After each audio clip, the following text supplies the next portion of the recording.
శ్రీ నవీన్ యాదవ్ గారు.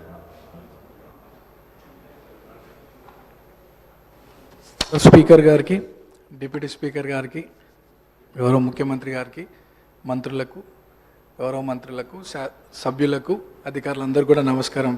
Speaker sir, first time మాట్లాడుతున్నందుకు చాలా హ్యాపీగా ఫీల్ అవుతూ మీకు ధన్యవాదాలు తెలియజేస్తూ, గత 2 సంవత్సరాల క్రితం ఇదే సభలో గౌరవ ముఖ్యమంత్రి గారు ఒకానొక సందర్భంలో పేరు ప్రస్తావించడం, 2 సంవత్సరాల లోపే ఇక్కడ ఈ సభలో తోటి సభ్యుడిగా రావడం చాలా అదృష్టంగా, గౌరవంగా భావిస్తూ అధ్యక్ష, మా సామాన్య కుటుంబం నుండి వచ్చినటువంటి నాకు ప్రజాసేవ కల్పించే అవకాశం కల్పించినటువంటి మా ముఖ్యమంత్రి గారికి, కాంగ్రెస్ పార్టీ పెద్దలకు ఈ అవకాశాన్ని స్వాగతిస్తూ మా ప్రాంత ప్రజలందరూ కూడా నన్ను ఆశీర్వదించి సభకు పంపించడం వల్ల అందరికీ కూడా మనసారా కృతజ్ఞతలు తెలియజేస్తూ, సార్ ఈ సభలో మాట్లాడే ప్రతి మాట, ప్రతి అంశం కూడా ప్రజల జీవితాలతో ముడిపడింది కాబట్టి సభ గౌరవిస్తూ, సభ మర్యాదలను పాటిస్తూ ముందుకు సాగుతానని, మా ప్రాంత ప్రజల యొక్క సమస్యలు పరిష్కరించడానికి గౌరవ ముఖ్యమంత్రి గారి ఆశీస్సులతో, సలహాలు, సూచనలతో మా ప్రాంత ప్రజల సమస్యలు పరిష్కరిస్తూ వారి సంక్షేమ అభివృద్ధి కోసం సాగుతాను ముందుకి,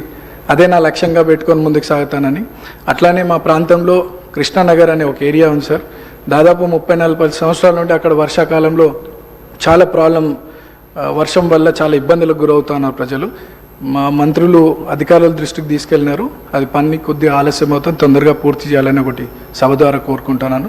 అట్లానే హైటెన్షన్ లైన్స్ మా ప్రాంతంలో ఉండడం వల్ల 10ల సంఖ్యలో ప్రజలు చనిపోయినటువంటి విషయం పూర్వంలో, అది కూడా అధికారుల దృష్టికి తీసుకెళ్ళినారు. అది కూడా అండర్ గ్రౌండ్ కేబులింగ్ ఫాస్ట్గా చేయిస్తే ఆ ప్రాంత ప్రజలు సురక్షితంగా ఉంటారనేది ఒక సందేశం మీ ద్వారా అందిస్తున్నాం అధ్యక్ష.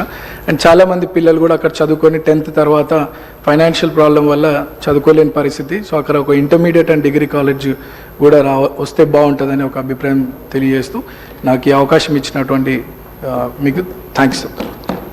మినిస్టర్ గారు, సభ్యులు చెప్పిన